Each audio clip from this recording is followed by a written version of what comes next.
मेरा मकसद एक ही है कि मुझे डिग्निटी मिले, मुझे इज्जत मिले, मुझे कोई खौफ ना हो अपनी जान का, मुझे कोई खौफ ना हो हमारी बेटियों का, मुझे कोई खौफ ना हो कि कल मेरे बेटे को किसी झूठे मुकदमे में डालकर जेल भिजा दिया जाए। मुझे उम्मीद हो कि मेरे बच्चों के लिए स्कूल मिलेगा। मुझे ये उम्मीद है, मुझे यकीन है कि हमको इन तमाम चीजों को हासिल करना है। मेरे अजीज दोस्तों और बुजुर्गों, याद रखो, असदुद्दीन ओवैसी आपसे सिर्फ इस बात की गुजारिश करने आया है कि मैं जो तुम्हारे सामने खड़े होकर जिन बातों को बयान कर रहा हूं, ये बातें वो नहीं है कि आसमान से तारे तोड़कर लाने की बात नहीं कर रहा हूं। मैं तुमसे ये नहीं कह रहा हूं कि चांद पर जाकर उसकी मट्टी उठाकर मैं तुमको लाकर दूंगा। मैं तुमसे ये भी नहीं कह रहा हूं कि समंदर की तह में जाकर मैं मोती तुम्हारे लिए चुन कर लाऊंगा। मैं तुमसे यही कह रहा हूं कि अगर तुम मेरी बात को समझ जाओगे तो भारत में हमको इज्जत भी मिलेगी, हमारा मुकाम भी मिलेगा और हमारा हक भी मिलेगा। कोई उठकर कहेगा कि बताओ ऐसी तुम ये बात कैसे कर सकते हो कि क्या इज्जत नहीं मिली, क्या डिग्निटी नहीं मिली, तो मैं उनको जवाब में कहना चाहूंगा कि उत्तराखंड में धर्म संसद के नाम पर मुसलमानों को कत्लेआम की धमकी दे रहे, तो क्या मेरे दिल में खौफ नहीं पैदा होगा? धर्म संसद कर भारत के मुसलमानों को म्यांमार के रोहिंग्या मुसलमानों की तरह खत्म करने की बात की जाती है। क्या इसमें डिग्निटी है? रायपुर में धर्म संसद होता है, कांग्रेस की सरकार है, वहां पर कोई कहता है कि इंसानियत को बचाना है तो मुसलमानों को सबकी हस्ती से मिटा दो। बताओ ये कौन सी डिग्निटी है? ये कौन सा खौफ दूर करने की बातें की जा रही है? और किसी को तो गिरफ्तार नहीं किया गया। ये तमाम के तमाम लोग बकवास की बकवास बकते रहे। इख्तिदार उत्तराखंड में बीजेपी के पास, इख्तिदार रायपुर में कांग्रेस के पास, और सब आकर बोलते, बीजेपी बोलती है, मोदी बोलते हैं कि सबका साथ, सबका विकास, सबका विश्वास।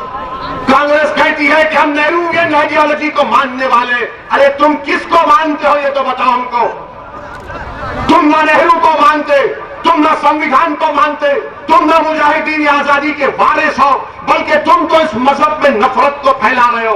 तुम तो इस मुल्क में भारत के मुसलमानों को ऐसा बड़ा डरावनी ख्वाब दिखा रहे हो कि इनकी वजह से भारत को खतरा है। कि इस तरह की गुफ्तगू उत्तराखंड में हुई। कितनी पार्टियों ने एहतजाज किया? क्या कांग्रेस ने एहतजाज किया उत्तराखंड में? क्या समाजवादी पार्टी के लोग अपनी लाल टोपी पहनकर निकल कर आए? क्या रायपुर में कांग्रेस की हुकूमत ने उस तरह का फंक्शन करवाया?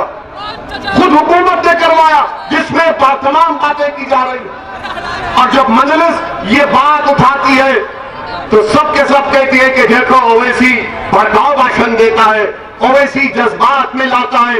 याद रखो, अगर मैं जिंदा हूं तो जिंदगी का सबूत दूंगा। मैं मुर्दा नहीं हूं, ना मुर्दा होने दूंगा किसी को। अगर सच्चाई को बयान करना भड़काऊ भाषण है तो तैयार हो जाओ, अल्लाह जब तक जिंदा रखेगा सच्चाई को बयान करूंगा। अगर जालिम को जालिम कहना भड़काऊ भाषण है तो तैयार हो जाओ, अल्लाह हमको जब तक जिंदा रखेगा हम कभी जालिम से कॉम्प्रोमाइज नहीं करेंगे, उसे पंजाजमाई करेंगे। अगर कोई कहेगा कि गरीब मजलूमों का साथ देना, चाहे मुसलमान हो, हिंदू हो, दलित हो, उसका साथ देना भड़काऊ भाषण है, तो जिंदगी भर उन गरीब हिंदू, मुसलमानों, दलितों की बात हम करते रहेंगे। अगर संविधान को बचाना भड़काऊ भाषण है तो हम ये भड़काऊ भाषण बोलते रहेंगे। एक कौम को, एक कम्युनिटी को सफ़े हस्ती से मिटाने की बात उत्तराखंड में बीजेपी की सरकार के नाक के नीचे की जाती है और अब तक एक को भी गिरफ्तार नहीं किया गया। एक को भी गिरफ्तार नहीं किया गया। मुझे कहने दीजिए, आज भारत के किसी कोने में अगर एक मुसलमान की शादी की बारात में अगर छोटे बच्चे का कोई तफंजा निकालकर खाली नाचता है तो सुबह तक पुलिस उसको जेल में पहुंचा देती। अगर शादी की बारात में, मगर यहां पर खुलेआम बोला जा रहा है इनको मिटा दो, इनको कत्ल कर दो। ना नरेंद्र मोदी होश में आते हैं, एक्सरसाइज तो बहुत कर रहे हैं मोदी जी आजकल, अच्छी बात है, हम भी करते हैं, मगर एक्सरसाइज आप कर रहे हैं, मगर ये लोग क्या कर रहे हैं? ये कौन से अखाड़े के हैं ये लोग जो भारत के संविधान की धज्जियां उड़ा रहे हैं? ये कौन लोग हैं जिनको बीजेपी खुली छूट देकर पूरे मुल्क में जहर फैलाने का काम कर रही है? मेरे अजीज दोस्तों और बुजुर्गों, अब तो हद ये हो गई कि 1 जनवरी के दिन मुसलमान बच्चियां, लड़कियां, हमारी बेटियां, हमारी बहनें जो जर्नलिस्ट हैं, उनकी फोटो लगाकर उनका हर्राज किया गया।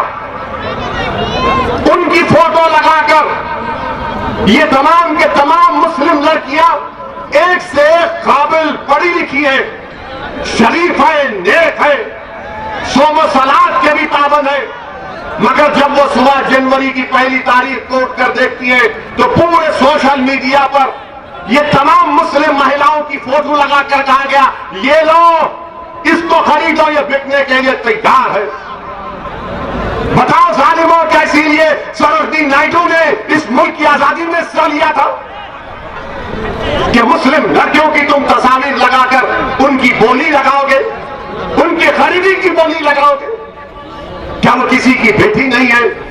क्या वो किसी की बहन नहीं है, किसी की बीवी नहीं है, किसी की मां नहीं है? अरे हद तो ये हो गई, हद तो ये हो गई कि वो जो बटालियन का बच्चा जो जेएनयू से गायब हो गया, उसकी 65 साल की मां की फोटो लगाकर भी जालिम बोल रहे हैं इसको बेचने तैयार है, खरीदो। नजीब की मां की तस्वीर लगाई गई। नरेंद्र मोदी, तुम झूठ बोलते हो, तुम मुस्लिम महिलाओं के दुश्मन नो, दोस्त नहीं हो तुम। अगर आप दोस्त हैं मोदी जी तो बोलिए इस पर। आपका मिनिस्टर बोला नहीं, मेरा प्रधानमंत्री बोलना चाहिए। नजीब की मां 65 साल की, आपने तो ट्रिपल तलाक में बड़ा बोला था, मेरी मुस्लिम बहनें, मेरी मुस्लिम बहनें।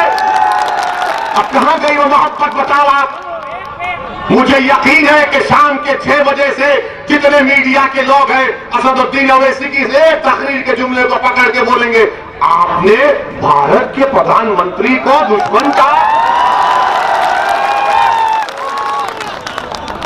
ये पूरे के पूरे पप्पा जी के बेटे हैं,